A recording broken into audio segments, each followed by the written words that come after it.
স্কুলে যাওয়ার পথে এক মর্মান্তিক দুর্ঘটনায় প্রাণ হারালো ৫ বছরের এক শিশু ছাত্রী। মৃত শিশুর নাম ভাগ্যশ্রী রায়, বয়স ৫ বছর। সে স্থানীয় একটি বেসরকারি স্কুলের কেজি ক্লাসের পড়ুয়া ছিল।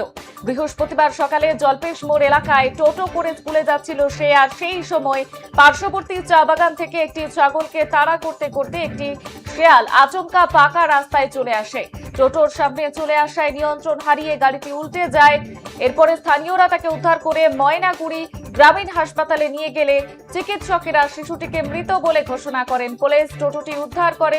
তবে এই ঘটনায় এলাকায় শোকের ছায়া নেমে এসেছে। এই মুহূর্তে ময়নাগুড়ির দিকে নজর রয়েছে আমাদের। স্কুলে যাওয়ার পথে মর্মান্তিক দুর্ঘটনা, টোটো উল্টে মৃত্যু ৫ বছরের এক শিশু ছাত্রীর।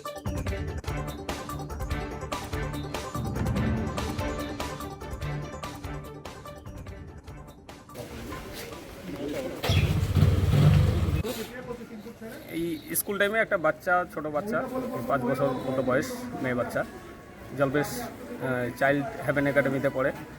তো স্কুলে যাচ্ছিল, ওর ছোটো ঠাকুরদাদা টোটোতে করে নিয়ে যাচ্ছিল। যাওয়ার সময় জলপেশ মোড় পেরিয়ে যে চা বাগানগুলো আছে জলপেশের রাস্তায়, তো বাগানের ওখান থেকে কয়েকটা ছাগলকে শিয়ালে তাড়া করে। ছাগল আর শিয়াল মানে টোটোর সামনে আসাতে টোটো